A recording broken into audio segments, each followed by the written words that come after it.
No vídeo de hoje, eu quero falar com você sobre a evolução das coisas e como o ritmo de trabalho que nós estamos condicionados a trabalhar nessa evolução está nos afetando hoje. Pois bem, não é novidade para ninguém que a tecnologia ela está mudando o mundo e nos levando para um futuro ainda desconhecido, não é mesmo?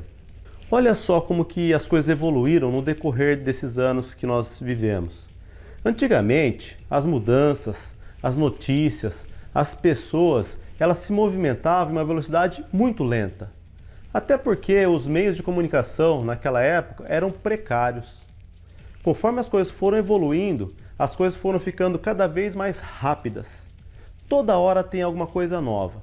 A tecnologia inova toda hora. A comunicação evolui. Até mesmo as próprias pessoas evoluíram tanto que hoje, por exemplo, para você ter uma ideia, olha só, quando um professor ele está falando em uma sala de aula, dando uma aula para os alunos, o aluno ele está ali já na hora, pesquisando no seu smartphone, na internet, o que o professor ele está falando, ou o que ele falou ali. E com isso, o aluno ele tem até mais informação em tempo real do que o próprio professor ali na sala de aula. Então é preciso ter muito cuidado, porque as informações elas correm em tempo real hoje em dia. Se eu, por exemplo, falar algo aqui para você que venha a ser uma mentira, alguém que está escutando aí pode já na mesma hora ir pesquisar isso na internet e verificar se é verdade ou não e me confrontar na mesma hora o assunto, para você ver o como estão as coisas hoje em dia. Isso é a evolução que nós estamos passando e não para por aí. Isso continuará a evoluir a cada dia que passar. Olha só, nos próximos anos, a inteligência artificial ela irá excluir centenas de milhares de pessoas do mercado de trabalho. E esse é um problema de escala global, que irá afetar a economia de vários países. E se por um lado já existe um movimento para esse assunto, me assusta ver que a maioria das pessoas não tem sequer ideia do tamanho dessa ruptura tecnológica que está para acontecer. E isso não é para daqui a 200 anos. Isso já começou e irá se intensificar ainda mais nos próximos 10 ou 20 anos. Afinal, então, como é que a gente se prepara para esse mundo qual a gente nem sabe direito qual vai ser? As grandes universidades do Vale do Silício eles já estão se mobilizando para esse novo cenário. Uma das escolas chamadas Minerva School tem um foco muito grande em desenvolver as habilidades comportamentais. É a primeira vez que se ouve falar que as habilidades do futuro não serão as habilidades técnicas, e sim as habilidades comportamentais. E com todo esse avanço tecnológico que vem tendo, as máquinas, os robôs, eles podem sim aprender quase qualquer habilidade técnica, mas não conseguirão desenvolver as habilidades comportamentais que nós temos. Olha só, o World Economic Forum, ele reforçou esse assunto quando ele listou as 10 habilidades mais importantes do profissional do futuro. Quer saber quais são essas habilidades?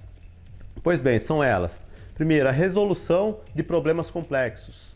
Segundo, pensamento crítico, criatividade, liderança e gestão de pessoas, trabalho em equipe, inteligência emocional, julgamento e tomada de decisões, orientação voltada a serviços, negociação e flexibilidade cognitiva. Então essas são as 10 habilidades do profissional do futuro. Olhando essas habilidades então, isso nos confirma que todas elas, sem exceção, serão habilidades comportamentais e não habilidades técnicas. Em outras palavras, esse profissional do futuro ele terá que saber o como pensar e não mais o que pensar. E a maioria dos cursos hoje nos ensinam o que pensar e não o como pensar.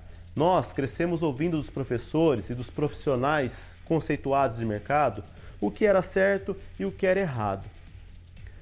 Só que isso eu estou falando de um nível global. E na manutenção, que é o foco desse vídeo, será que o cenário é diferente? Lembra lá da evolução da manutenção, que ele é ensinado em todos os cursos de manutenção? Bem, pelo menos todos os cursos que eu já fiz até agora. Ali, ele vem nos mostrando toda a evolução da manutenção e o que era essencial para cada momento que se estava em cada geração. Pois bem, tudo começou lá na primeira geração, com a tal da manutenção corretiva. Aí depois passou-se então para a segunda geração, já começou as preventivas. Aí veio a terceira geração, entrou a manutenção produtiva. Entramos então na quarta geração e começou-se a era digital. E aí, entrando na quinta geração, se continuou aprimorando então a era digital. E a sexta geração, que podemos considerar que seriam nossos dias, os dias atuais, se falando muito em gestão de ativos. E é até bonito de se ver essa evolução toda da manutenção e bem interessante também, não é mesmo? Mas olha só, lembra o que eu disse? Nós crescemos ouvindo dos profissionais, dos professores e dos profissionais conceituados de mercado o que era certo e o que era errado. E diante de um modelo linear como esse, industrial, como esse das gerações de manutenção, se nós fizéssemos o que se considerava certo para cada geração naquela época, a probabilidade de sermos bem-sucedidos era grande, correto? Agora, nessa nova era digital, onde nós estamos entrando, com toda essa evolução das informações e da internet, você decorar modelos prontos e padrões antigos que vêm sendo apresentados há décadas para serem seguidos à risca, já não faz mais tanto sentido, já está meio fora de moda, pois as respostas já estão todas praticamente prontas na internet. Tudo o que você pesquisar ali, você vai no Google, digita lá, você encontra as respostas. Mas olha só o detalhe, isso não quer dizer que por estar tudo fácil, acessível na internet, a gente não vai ter que se desenvolver tecnicamente e aprender essas técnicas. A gente vai sim ter que desenvolver essas habilidades técnicas. E quer saber por que nós teremos que desenvolvê-las? Porque você vai sim achar, ou você acha hoje realmente na internet, tudo que você pesquisar. Só que você vai achar muito o que fazer e muito pouco ou nada do como fazer tal coisa. E a velocidade da mudança das coisas será tão grande que o prazo de validade dessas habilidades técnicas que você adquirir terá um prazo de validade muito curto. Em outras palavras, esse profissional do futuro ele terá que ser um long life learner, ou seja, ele terá que aprender para sempre. Porque a grande questão agora ela está no como fazer e nas habilidades comportamentais para dar o resultado esperado e não mais tanto no o que fazer. Só que a gente está cada vez mais desenvolvendo o nosso externo, assim seriam as habilidades técnicas, e se esquecendo de olhar para dentro de nós mesmos. Cada vez mais nós somos cobrados para que sejamos o melhor profissional, o mais bem-sucedido, o mais inteligente, o mais competitivo, mas ninguém ensina a gente a lidar com as nossas próprias emoções e converter isso em resultados, que isso faz uma diferença enorme na sua performance. Isso até parece um termo novo, não é mesmo? Mas não, isso não é novo, é muito antigo, só que não se dava muita importância para isso. Olha só o que Dale Carnegie já dizia em seu livro Como Fazer Amigos e Influenciar Pessoas há 70 anos atrás. Diz o seguinte em um trecho: mesmo nas carreiras técnicas como a engenharia, demonstram tais investigações que apenas 15% dos sucessos financeiros do indivíduo são devidos a conhecimentos profissionais, ou seja, os técnicos, e cerca de 85% a competência na engenharia humana, a personalidade e a habilidade para dirigir as pessoas. Comprovando então mais uma vez o que eu estou falando aqui nesse vídeo. Ah, legal, Luiz, eu entendi, mas e aí? Como tudo isso vem me afetando hoje? Pare e dá uma olhadinha para o cenário que você vive ao seu redor. Tudo hoje acontece em um ritmo acelerado. Recebemos muitas informações o tempo todo. Precisamos estar conectados e ativos 24 horas por dia. E nós ainda não aprendemos a lidar com isso de forma saudável. Nós nos cobramos tanto por aumento de performance em ambientes competitivos e que muitas vezes não prezam pela saúde e a qualidade de vida. Com isso, aqueles que estão no piloto automático têm mais propensão a cair no desânimo ou a aceitar qualquer situação, trabalhando e levando a vida de forma robotizada, sem questionar, sem entender o que faz e por que faz, simplesmente seguem ordens e faz. Estudos hoje mostram que jornadas extenuantes, falta de recursos, cobranças excessivas e falta de vida pessoal são as maiores fontes de esgotamento profissional. Quem aqui não vive dizendo que precisa trocar de emprego porque não aguenta mais?